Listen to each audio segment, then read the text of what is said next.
To introduce our next panel. So it is an absolute pleasure for me to be introducing some of the most inspiring and impactful people in my life who are sitting at this panel right here. I'm going to start with Charlie, who is a professor here at Duke, Charles P.O. He's a professor in cultural anthropology and African American studies. His work focuses on the political economy and history of rural West Africa. Sitting next to Charlie is Cyril. Cyril comes to us all the way from Togo. He mentioned yesterday it was his first time on the plane coming here. And he is representing Ahed Togo. Next to him is Fidel, who we like to call Auntie and Mama, but is more formally known as the site coordinator for the DukeEngage Togo program. Next to Fidel is Eli. Eli is, I'm going to give you his title, or a project he's working on, the Projet Intégré Générateur des Revenus des Farandais. He works with the Église Évangélique Presbytérienne du Togo. And next to Eli is also our community partner with DukeEngage Togo. Next to Eli is Uzo. Uzo is a sophomore here at Duke, and he participated in DukeEngage in Togo this past summer in 2014, working on the latrine sanitation project with Eli, who is right next to him. I myself am also a former DukeEngage Togo participant, and I worked with Cyril on starting a microfinance initiative there. So I just want to give you a quick background about what the DukeEngage Togo program is about. The program was started when Charlie noticed that there was a large issue of youth, of young adults leaving the villages, streaming out of them to go to the overcrowded cities in the south of the country or to farms in the neighboring countries of Benin or Nigeria. The young adults would be leaving because they found that there was little opportunity for them in their villages besides subsistence farming. They would say they were leaving because of their poverty. Both old and young alike in the village would agree that the future of the northern villages of Togo, of Kude and Farande, the future livelihood there lies in reversing the trend of this migration. So the projects of DukeEngage Togo have been centered around how to reverse these trends of migration. And I'll hand it off to Charlie, who's going to talk to you some more about the different projects that have been going on.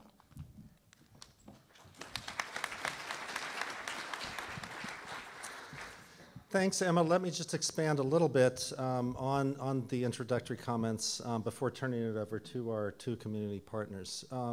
So there aren't many human universals, but one of them may be, at least in villages all over the world, is that youth want to leave, to go to the big cities, to go find the bright lights, where the grass is greener, and so on. And this is certainly true of the villages in northern Togo, where I've worked for 30 years now as an anthropologist. We had a student before I began taking DukeEngage students, so about 4 years ago, who got some money from the deans at Duke and came along for the summer and was really interested in the question of youth leaving, youth migration. And she did a set, her name is Maria Romano. She was here yesterday, I think. And she did a very interesting set of interviews with kids, teenage kids, about why they went, about why they came back, about what they were looking for, about conflicts with their families, and so on. And the next year when I began the Engage projects, we decided to base the work that we were going to do as DukeEngage on the question of youth migration. And of course, you can't reverse it. I mean, kids all want to leave, and they will continue to leave. But we thought that at least we might be able to ameliorate the conditions for youth in the villages to make it more palatable and more interesting for those who couldn't leave, for those who had to stay behind. And maybe with time, more would decide not to leave. So we set up a series of projects. It was all sort of in Kuwait going in. A student the year before had raised money here at Duke, independently, not DukeEngage money, but independently set up a website and raised money to open an internet cafe, a cyber cafe, in one of these villages without electricity and running water. He was an engineering student and very enterprising, and they raised money in only a couple of weeks and bought 4 large solar panels and 4 laptops, shipped them over, and installed them themselves. and connected to the internet through a local cell phone tower. So that was sort of the start. And we worked with Eli, who you'll hear from in a minute, who had just gotten some money to build a youth center, and we decided to install the cyber cafe there.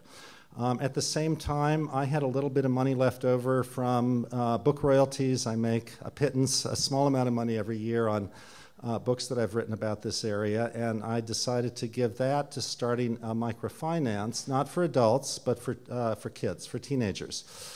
There's no microfinance for teens anywhere in northern Togo.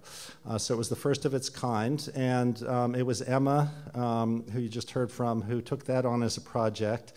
And it was very interesting to set it up. We didn't know what principles to use. Many microfinances don't work.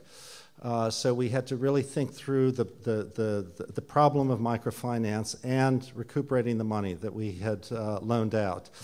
And we made the rounds of local NGOs, and then we began to interview kids. We had an application process, and we taught them how to write budgets, and we interviewed them and then made our choices. And we funded 7 the first year, and lo and behold, 6 of them have paid back everything.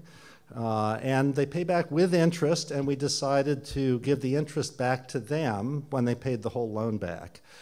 Which was a way of incentivizing them to keep paying back. That project has continued. We added a second round last year. Another student, Caitlin Moyles, the first year that we did the Engage projects, decided to, and this was her idea. I mean, it's very much a sort of organic thing of students proposing projects and me saying maybe, yes, no, and so on. And she said, what about a writers collective? We were all a bit skeptical that this would work. These are peasant farming communities, kids who go to school for a few years and then drop out to work the fields. But she proposed this, and we had a community-wide meeting, and lo and behold, there were 15 students who turned up for it and came regularly, a couple times a week, and wrote some quite beautiful essays about life in the village. That continued this last year. And one of my projects for this summer is to get some of those essays published at a publishing house in Lomé. There was another project that we've had ongoing for quite a number of years of Duke students who designed a health insurance system for a little clinic in one of the villages. Believe it or not, it's actually self-paying. We haven't had to put any money into it. People are insured, and they can go for free visits, and they can get a 75% reduction in the cost of medicines. And so we've had students working on that project every year. And then another project was a latrine sanitation project, which a student a few years ago, in consultation with Eli, decided to install behind the local medical clinic. And it was engineering students who were attracted to this, to apply the skills they were learning in the classroom. Over 2 summers, we've just about got the project finished, and it will produce biogas and produce algae that will feed fish that they can sell and get a little money to run the operation. Apparently the Gates Foundation is interested in this idea. I guess the takeaway from this is that it's a very sort of organic mix of projects. They change from year to year. We try and have continuity with those that have worked. If they don't work, we abandon them and add others in. And we have 2 or 3 new ideas for this summer. But they're all focused on the question of youth and trying to make life more interesting and palatable for those who remain behind. Just one final note, an interesting outcome of these projects has been a publication project. A few years ago, some of the students came to me and said that they would like to do an independent study after we returned to write up the results of their summer projects. Some of them were research projects, some of them were more sort of service projects. We sat down, they wrote the essays. Many of them were quite good, and I went to Duke Press with the essays and proposed a volume on these student projects. And they liked the idea. They said, but of course we have to read them. when they're finished, so complete the book, write an introduction yourself, and we'll see. And we sent them to them about a year ago. They sent them out for review, got 2 very positive reviews, and the book will be out probably later this year. It's called Doing Development in West Africa, a primer for undergraduates. And to me, it's a sort of testament to the energy and entrepreneurialism of our students, but also wanting to create something, create an archive, create a set of reflections on the good work that they've done, but also the failures. Many of these projects don't work. And I've always encouraged them to not be dismayed by failure. Those are the moments when you learn. Those are important teaching moments. So the book is a lot about what's worked and what hasn't. And I think it's a very nice set of essays that hopefully can inspire others as well. Okay, so let me turn things over to Cyril. Tu veux aller d'abord? Oui. Tu peux commencer. OK, viens. Thank you. I will not speak English. I usually say that. But I will be helped by my sister or Professor Piotr. OK. Je suis le directeur de l'association AHED Togo et c'est moi qui suis chargé de coordonner les activités de la microfinance dont parlait le professeur. He's the head of an NGO called AHED Togo, and in his work with us, he's in charge of the microfinance organization. Bon, comme l'a dit déjà le professeur, en 2012, quand Maria Romagno, c'est une étudiante de DukeEngage ici, elle a fait une recherche sur la migration et la traite ou bien le trafic des enfants vers d'autres pays. So, as I said a few minutes ago, Maria Romano, the student a few years ago, did a very interesting research project on the migration of children, or child trafficking, as the NGOs call it, in the area. Et bon, quand elle avait fait ça, c'est dans le cadre de son master, graduation. It was for her honors research for graduation. Les résultats de l'enquête ont montré que les jeunes quittent le village Farandé vers d'autres pays parce qu'il manque de petits moyens. Children who leave, she found out, leave because they leave for other countries. Most are going to Nigeria and Benin now because they don't have means to survive in the villages. Et ce qui est malheureux, quand ils quittent le petit village, ils vont vers le Bénin, le Nigeria, ils rencontrent beaucoup de problèmes. What's unfortunate about this migration is that when they travel to these other countries, they experience major problems. Ben, face à ces résultats amers, le professeur Charles a décidé que l'année prochaine, il va venir avec les étudiants, on va discuter sur un projet pour pouvoir aider ces jeunes. So it was on that basis that when we came with the Duke students the next year, we got together with Cyril and we decided to try and do something about it. Donc en 2013, les étudiants sont arrivés et on a décidé ensemble de mettre en place une microfinance pour les jeunes. So in 2013, one of our projects was to create a microfinance for children. Donc l'étudiant qui avait commencé la microfinance est Emma Smith. Et puis, oui. Yeah, Emma here was the one who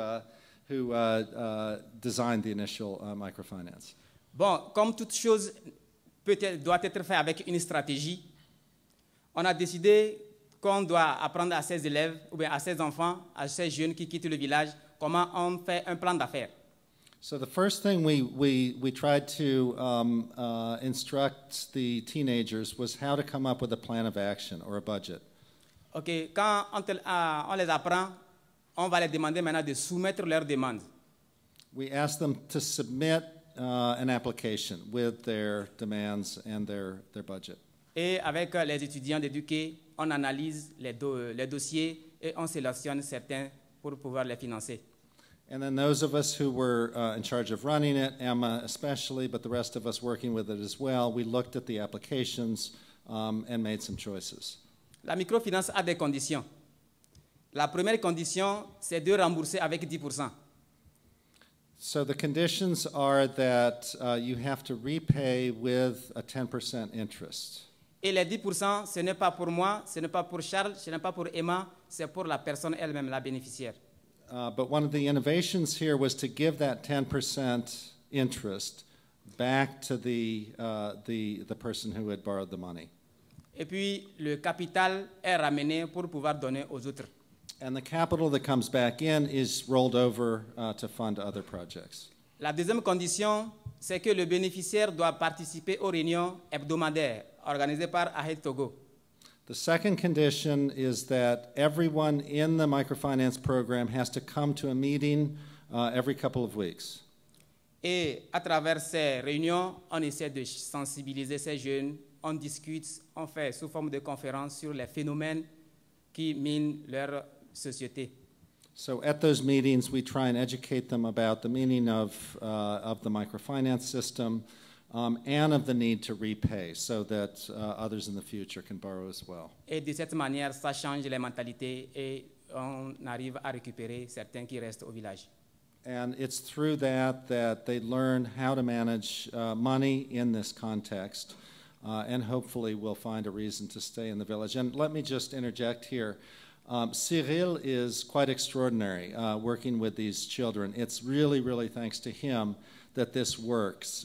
He's very gentle with them, but also insists that they repay. And he follows them, he knows their families, he visits them, and so on. And it's really, really thanks to him that it's been so successful. Bon, après le départ des étudiants, on continue le travail par le suivi à domicile. After we've given out the money, we follow them into their homes. S'il y a un problème, par exemple, si quelqu'un ne vient pas à la réunion, on doit aller à la maison voir. Mais qu'est-ce qui s'est passé? S'il y a un problème qu'on peut résoudre avec lui, on l'aide. If there's a problem, it may be found in the home, that there's something up at home, a health issue or something. And so by doing that follow-up, Cyril can find out. Et à travers ces visites à domicile, on arrive aussi à voir si réellement les petits fonds qu'on a donnés aux jeunes, là, ça l'aide. And you can also see how they've used the money and whether it's worked for them or not. Bon, maintenant, nous avons quelques challenges. Bien sûr que le programme ou bien le projet a réussi, mais nous avons quelques challenges que je vais vous donner. So to be sure the project has worked in a certain sense, but we have there's certain challenges that we've had. Bon, peut-être vous allez me demander, mais d'où est-ce qu'on sort avec les fonds qu'on a pris pour financer les jeunes? So where are we with the funds we've used to finance these youth? Et comme Dieu a dit, si tu mets sur le genou, il va t'aider à mettre sur la tête. Dieu a dit que si l'on met quelque chose sur le genou, il va t'aider à mettre ça sur la tête. So, so if you put something on someone's knees, someone else has to help you to put it on their head.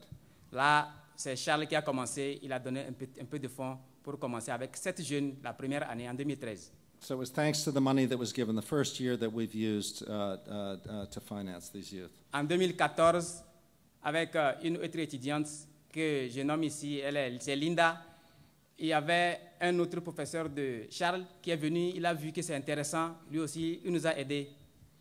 So the second year, Linda, who's sitting back here, was in charge of the microfinance, and there was a Duke Dean, Lee Baker, who came to visit. He was in Ghana doing some work for Duke there and came over to visit, and he was so impressed with the microfinance that he actually contributed some money too. Donc actuellement, nous sommes toujours à la recherche des fonds pour pouvoir accroître. C'est-à-dire qu'il y a un peu d'insuffisance de fonds. C'est le premier challenge. So one of the challenges is we're still looking for funds, for more money so that we can expand the microfinance. Le deuxième est lié aux bénéficiaires eux-mêmes. C'est le risque de non-remboursement. The second challenge is non-repayment. Là, on prend aussi beaucoup de précautions pour pouvoir ne pas être dedans, pour ne pas tomber dedans.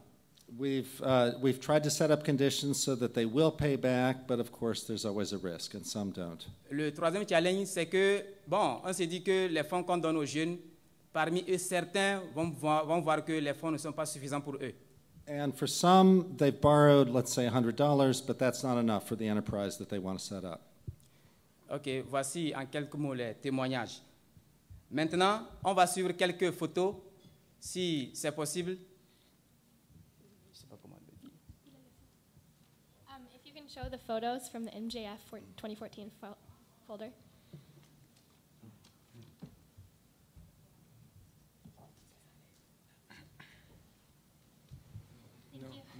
No. Oh, wait. It's not that one, sorry. It's in the MJF 2014 folder.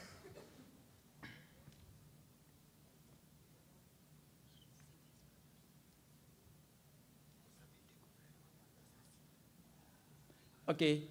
Vous voyez, c'est une bénéficiaire. This is one of the women who received money, one of the girls who received money. C'est un autre bénéficiaire. It's another one. Lui, il fait les champignons. He's growing mushrooms to sell in the market. Ici, c'est Linda, en 2014, quand elle donnait les petits crédits aux jeunes. This was Linda in 2014 when they were giving money to one of the fundees. Ici, c'est après avoir donné les microcrédits, on s'est mis pour prendre une vie de famille. So these were many of the ones who were funded last summer, and a group photo taken afterwards. Ici, c'est le résultat d'un jeune qui a commencé l'élevage des lapins. This is a young man who's raising rabbits to sell in the market. Les fonds qu'on l'a donnés l'ont permis d'acheter 2 lapins. Actuellement, il a 8 lapins. So he bought 2 rabbits with the money we gave him, and now he has 8. Ici, c'est un champ de riz. This is a field of rice. Et c'est ça qui retient beaucoup mon attention. Le jeune qui a fait le champ de riz est déjà marié. Il va au Bénin chaque année. Et sa femme se plaint. Mais pourquoi chaque fois tu vas au Bénin? So the propriétaire, the owner of this field, is married, younger than most, and he leaves for Benin every year, the country next door. Every time when he leaves, his wife complains, "Why are you going back again?" La femme dit, si tu vas encore au Bénin, je vais te quitter. His wife said, "If you go one more time, I'm going to leave you." Bon, il a commencé par réfléchir. Il est venu à moi en 2014. Et je lui ai dit de venir. Il va prendre le cours de plan d'affaires. Il est venu.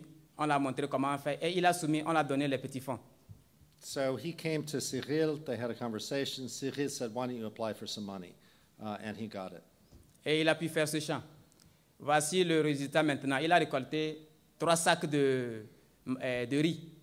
So this was at harvest time. These are three large bags of rice that he harvested. Qui sont peut-être, si on évalue, ça peut être $120. You can get about $120 for each of them. Et alors que ce qu'on avait donné, ça n'atteint même pas $20. And we gave him only $20. Ce qui veut dire qu'il a de l'avenir. So he has a future. Mais est-ce qu'il quitte pour le Bénin toujours? Non, il est resté. No. Okay, he stayed home this year. Ici, c'est une autre fille qui vend l'engrais chimique. This is a girl who sells fertilizer, chemical fertilizer. Elle a constaté que dans le village, au moment des saisons sèches, on fait le jardinage et que les jardiniers manquent de l'engrais. During the dry season, right now, in Togo, kids make gardens to grow vegetables, and they need chemical fertilizer for that. Et elle est venue demander les fonds, on l'a donné, elle a commencé par vendre et ça lui donne des bénéfices. So she goes to one market and buys fertilizer there and brings it to a local market and is able to mark it up a little bit, and she makes interest off that. Ici, c'est le résultat d'un autre jeune aussi. C'est l'élevage des porcs. Il avait pris il a acheté deux porcs et actuellement il a 6 porcs. So this is another kid who bought 2 pigs with the money we gave him, and now he has 6. Bon, je pense que voici en quelques photos. Il y en a encore, mais c'est ça que je peux vous présenter pour le moment. Je vous remercie. That's it.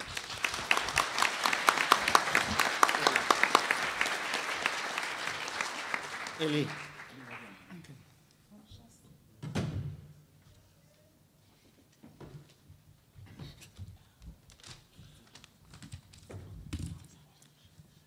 Hello. Je m'appelle Eli. My name is Eli. Je travaille dans le compte de l'Église évangélique du Togo I work for the Presbyterian Church in Togo pour le projet intégré générateur de revenus. for an integrated revenue project. Le contexte, c'est quoi?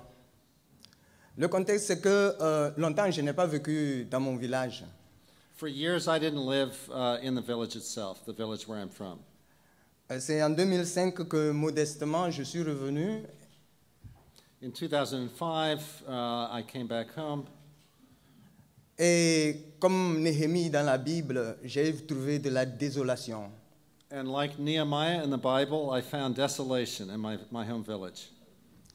Et cela m'a donné, au lieu des pleurs, une motivation. And instead of crying over that, it motivated me to do something. Et cette motivation nous a conduit à nous focaliser sur 3 points. And the determination I had from that made me want to focus on 3 things. L'environnement, The environment, là-bas aussi il y avait de la désolation. Ce que je peux appeler en anglais Youth Development or Training. youth development or training was the second, Et Sanitation System Revival. sanitation system revival was the third. Tu n'as plus besoin. Vas-y. Ah, tu peux le faire en français? Ah ouais. Et juste après ça, avec les anciens, nous avons mis en place une feuille de route. With some of my sponsors, we put a plan into place. Et après la mise en place d'une feuille de route, nous avons mis en place des comités de gestion, un comité de gestion et un comité de suivi. We set up a couple of different committees to help with the work. Donc, vous voyez déjà avec le contexte, vous comprenez que c'est un projet qui, en moins de 3 ans, 4 ans, a trouvé un appui et est devenu un projet à multi-partenariat. So within about 3 or 4 years, it was a project that began to grow and found other partners. Donc, en 2009, la communauté des églises en mission, la SEVA, qui se trouve dont le siège est à Montpellier, In 2009, the sort of parent church, which is in Montpellier in France, came to their help. et avec leur aide, nous avons pu former des jeunes en matière de briqueterie, c'est-à-dire la fabrication de blocs de terre, comme je vois à Duke ici, c'est beau, Duke est très beau. So one of their projects was to have youth make bricks. And he said that the red bricks he's seen around Durham are beautiful. Et après ça, nous avons aussi commencé à planter des arbres. We also began planting trees. Et ce n'est qu'en 2011 que DukeEngage est venu se joindre à notre effort. In 2011, DukeEngage came and joined us in our efforts. La connexion entre DukeEngage et nous a été établie par le directeur de programme de DukeEngage, M. Chalpio. So I was the liaison between the two. Et je vais directement pour parler des investissements dont nous avons bénéficié dans le cadre du programme de DukeEngage. He wants to talk about the contributions of DukeEngage itself. Tout à l'heure, le professeur Charles nous a déjà parlé que ce sont les étudiants qui viennent avec leurs projets et s'impliquent dans les projets qui sont des projets communautaires. So it's the students themselves who bring their own projects, their ideas for their projects that we've sort of vetted here and have inserted themselves into his projects. Donc, la première action, c'est l'investissement au cyber. So the first one was the Cyber Cafe.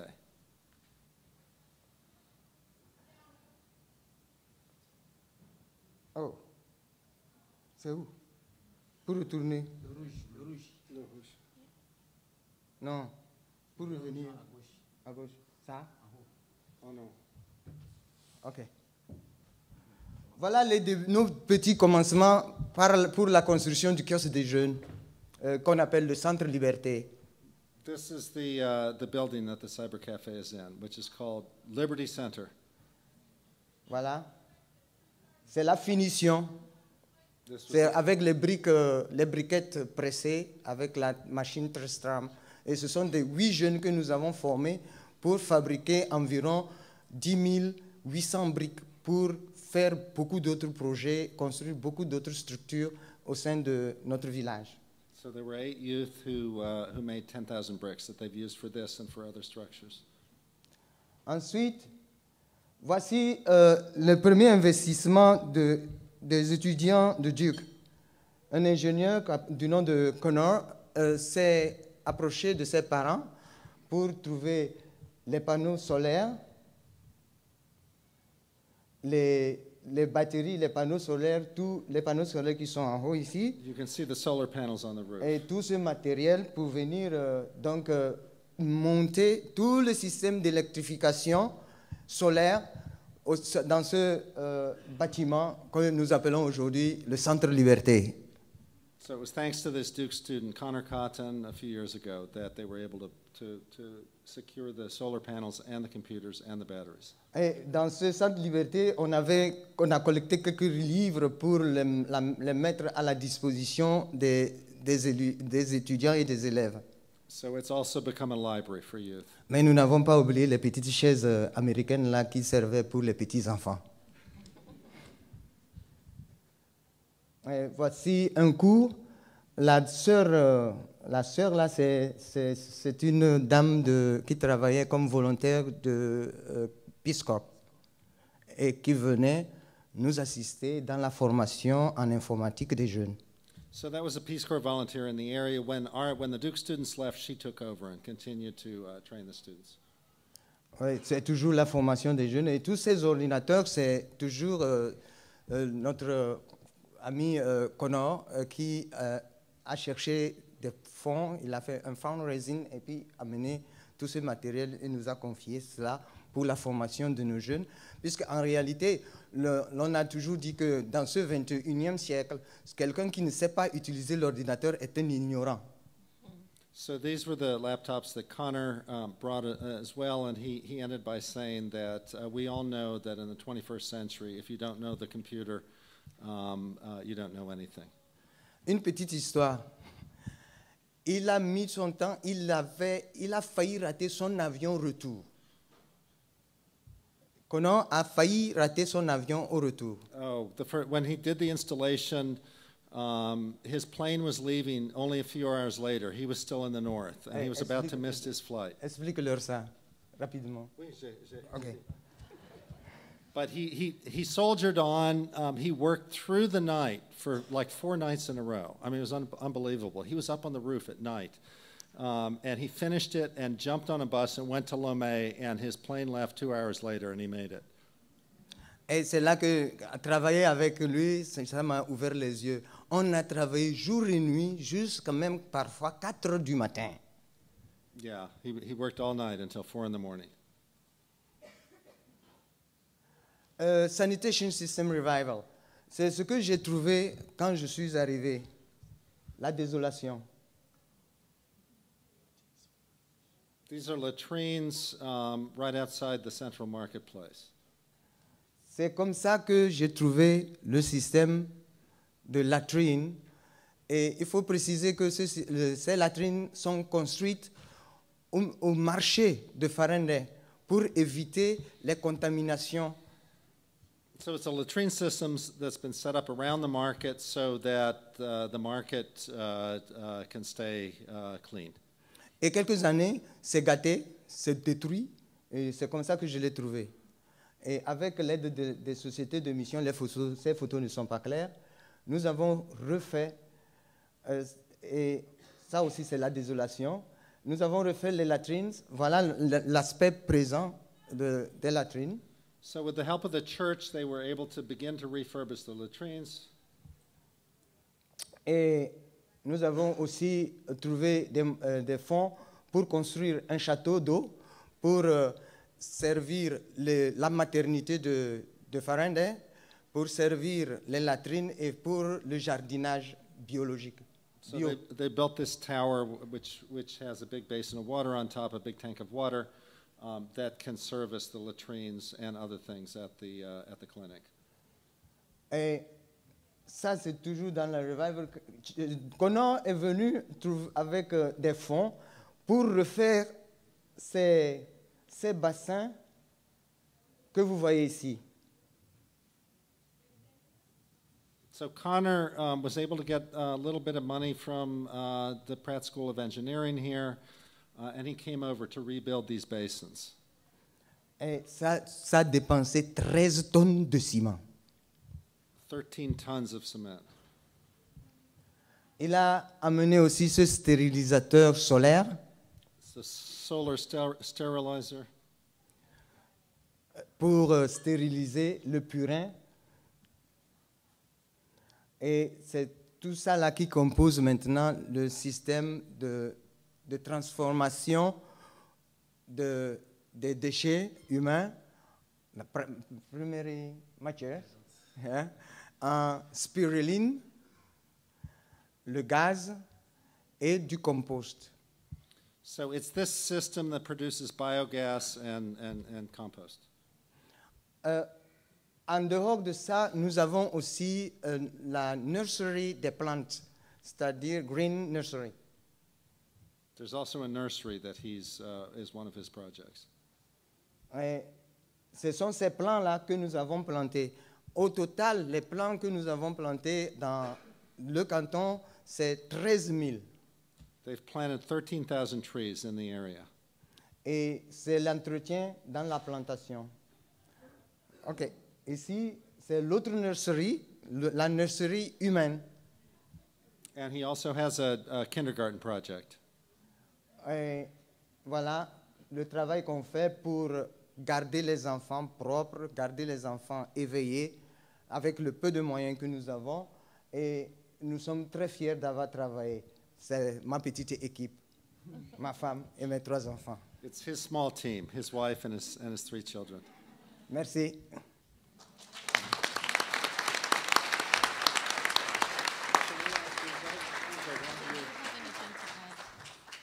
Uzo, why don't you say a few words? Uzo worked on the sanitation project last summer and completed it.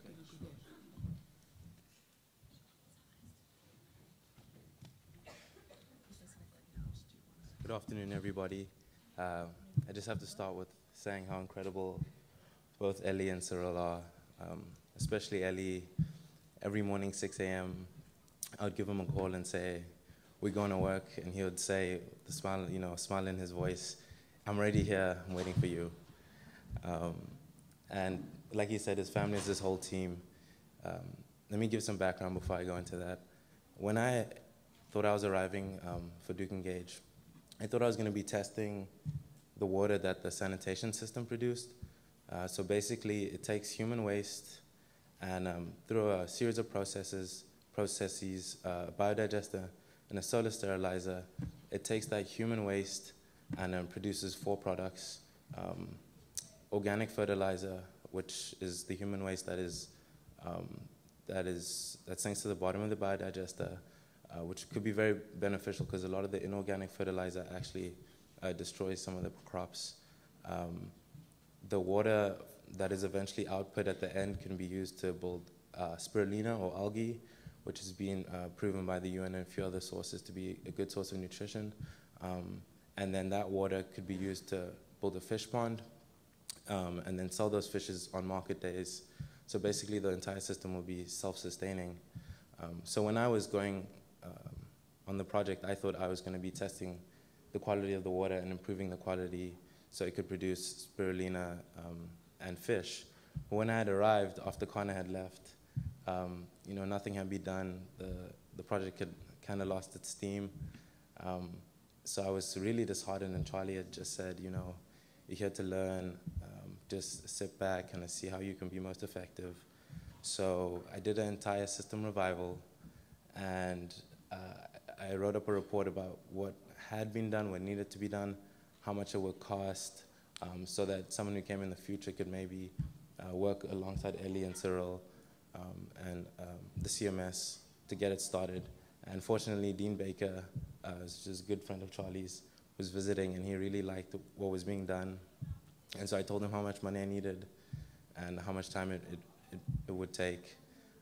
It had estimated we needed maybe 3 weeks, and we had only 2, but he said he could use his medical humanities grant, which fit right into the project. And in the last 2 weeks, I remember from July 4th onwards, we worked furiously.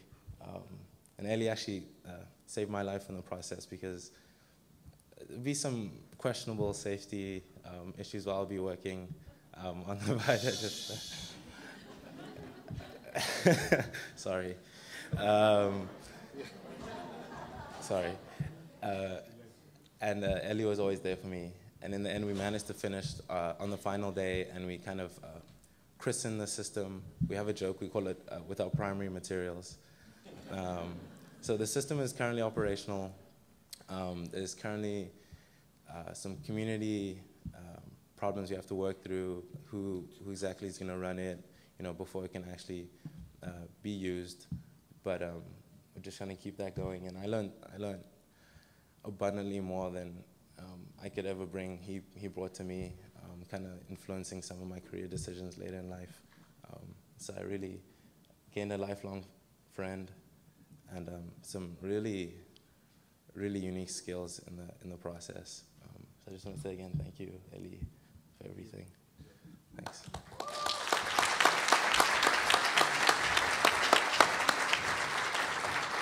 So finally, Fidel Ebia, who's now a graduate student here at Duke, she's been the site coordinator for the DukeEngage Togo project. She was born in one of these villages years and years ago, grew up in the South, but we were incredibly fortunate to take her on as my main assistant, and thanks to DukeEngage that they're able to support an assistant like this, because I certainly couldn't do it without her, and the students couldn't either. She's the one who goes house to house, door to door, finds homestay families, troubleshoots things.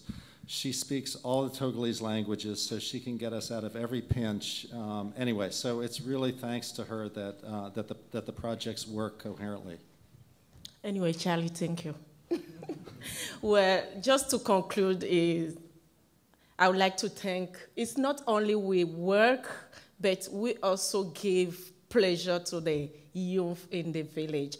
And I just want to take that opportunity to thank 2 of our DukeEngage students who just improvise, just create a class of Zumba, and and all this, the youth are still asking if we are going to continue with that project. Well, let me just interrupt here. So this was a completely off-the-radar ancillary project. Both Linda and Mary Elizabeth were there working on microfinance and in the internet cafe. And then 3 weeks in, or 2 weeks in, they said, what about Zumba classes? Couldn't we do Zumba classes? And they took it on. It became a huge hit. So that's it. Thank you for listening.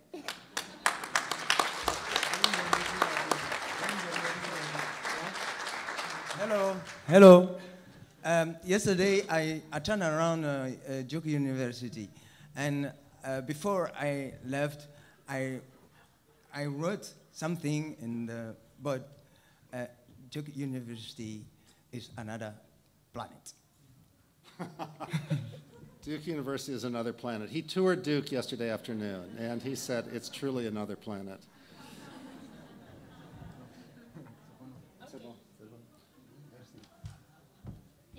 Are we out of time? Are there questions that people? Okay. Sure. Yeah. They just canceled my flight, so yeah. Yes. Question.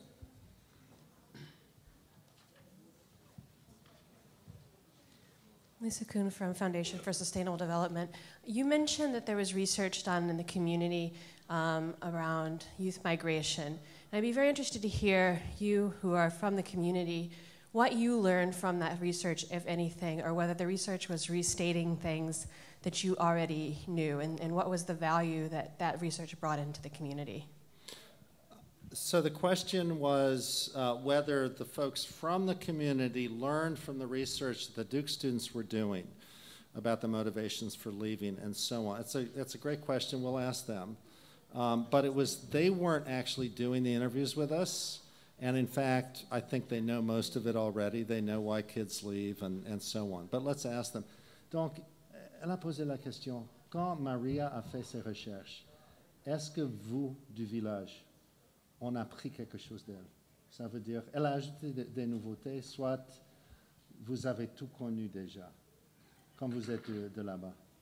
Oui, bon, de part et d'autre, on a appris beaucoup de choses. Surtout, avec certitude, on sait que tel nombre d'enfants ont quitté sur la période de 5 ans. On a des statistiques. C'est ça qui a été très important pour nous. Yeah, Maria actually sort of did some statistical work as well. She went house by house. And they didn't have any idea that it was sort of that quantity of children leaving. Puisque tout le monde se rend compte que les enfants vont, ils reviennent, mais ils ne savent pas concrètement combien par an. Donc ça, les statistiques, c'est ça qui est augmenté dans notre travail. Oui. Yeah, he just repeated the same. Another question? Yes.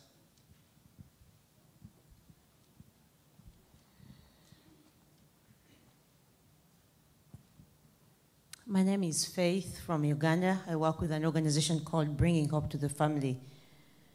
And like the Togo program, we do work with a lot of young people in the area of sustainable livelihood. And one of the key things that we found out that in Africa, the key income generating project or resource area is agriculture. And I was wondering, with your Togo program, what are you doing to be able to practice good agricultural practices? Because one of the key challenges in agriculture in our countries is the agricultural practices are not very good.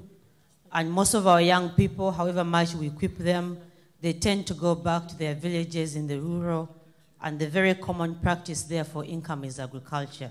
So I was interested in understanding and learning from your program, what are you doing as regards to good agricultural practices? OK. Merci. À travers nos plans d'affaires, on tient compte de ça avant de financer. Vous avez vu qu'à travers les photos, on a financé l'enfant qui a fait le riz, celui qui fait l'élevage. Donc, on finance moins le commerce. Donc, dans nos analyses, on tient compte de la durabilité, comme vous l'avez dit, parce qu'en Afrique de l'Ouest, l'élément le plus important, c'est l'agriculture. Et la terre ne trompe jamais. Donc, on tient compte de ça à travers nos analyses. So he said that in the projects that he's funded, that the microfinance have funded, they have a preference for agricultural and small livestock projects for precisely these reasons. De notre côté, c'est parce que le temps qui nous est donné était petit. Sinon, j'allais pouvoir vous expliquer aussi notre stratégie pour le développement de l'agriculture et la formation. Dans ce sens que dans notre projet, nous favorisons la culture bio. C'est pourquoi nous mettons l'accent sur le compost. Nous mettons l'accent sur le compost, la production des légumes, la production des fruits et légumes. Okay? Et actuellement, nous avons un programme avec le volontaire du Corps de la Paix qui est dans notre communauté pour former les jardiniers. Pour former les jardiniers en matière de plan d'action, en matière de production bio et en matière aussi de comment s'alimenter sainement. Parce que actuellement, ce que nous avons trouvé, selon nos analyses avec le volontaire du Corps de la Paix, nous avons fait cette analyse que les gens commencent à utiliser de plus en plus de pesticides. et c'est très dangereux pour la santé humaine. Et nous sommes en train de chercher des alternatives pour revenir à l'agriculture bio. Yeah, this is something we've been talking about a lot amongst the Duke students and with them, and some people in the community are about the use of chemical fertilizers and herbicides, which as kids leave, the old folks who stay behind don't have the hands anymore, and they've had a system of composting forever, and these are brilliant farmers. I mean, they're brilliant tropical farmers up in these mountains and so on, and they have an amazing system of cultivation, but when youth leave, they start using the fertilizers, and they burn out the soils really quickly. So Eli has a project to promote compost and sort of bioproduction of crops. But it's a really interesting issue that we're going to sit on again this summer.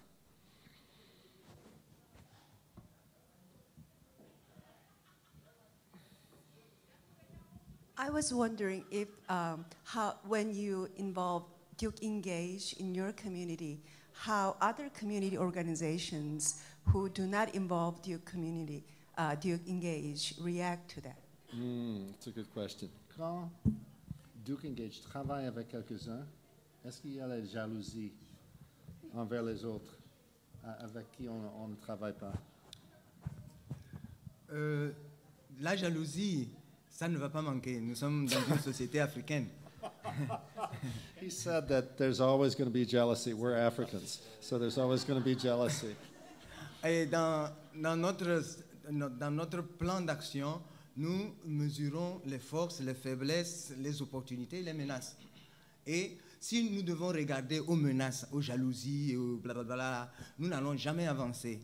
C'est pour cette raison que nous avons trouvé une stratégie d'englober une grande partie de la communauté dans nos activités.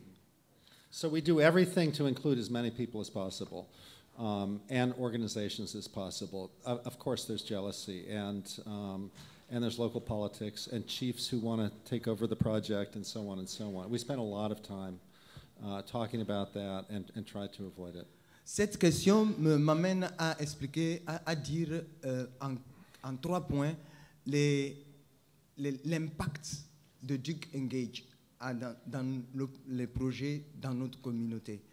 Le premier impact, c'est qu'à travers DukeEngage, on arrive à rassembler beaucoup de personnes pour des grandes activités comme le System Revival, le Latrine Revival.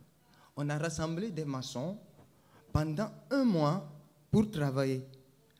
Et à la fin, ils ont reçu une récompense, un remerciement qui les a permis de mettre leurs élèves à l'école et avoir aussi des intrants pour leurs champs. So the Masons who were employed when we were working on the latrine project got a little bit of money from that, and they were able to put their kids in school. And so he tries to expand the sort of sphere of those recipients. Et je crois que ça va comme ça. Okay.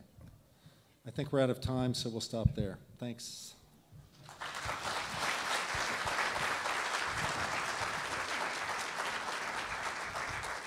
Thank you all very much. Let me just say about the Togo program, as we look at best practices and program creation, like, you can't make this program. This program is something that exists. Charlie's been in that community for 30 years. We have deeply committed community partners. We have a site coordinator from the country. We have deeply passionate students. It's a model for us. Charlie's research is on this, on Togo. He's now publishing on this. This is, to me, one of the more exciting things that we have done, and it's a pleasure to work with. What you saw there was the entire community that it takes to build a program like this. And so thank you very much for that panel. So feel free to stretch your legs. We're going to segue pretty quickly into our second case study. And just to remind you, and it's on your programs, that the UBC Project Design program in Ghana is meeting rooms 1 and 2. The Gessi Northwestern program is in meeting rooms 3 and 4. And the Villanova Engineering Service Learning program that we've learned a little bit about in Waslala, Nicaragua, is D1 and D2.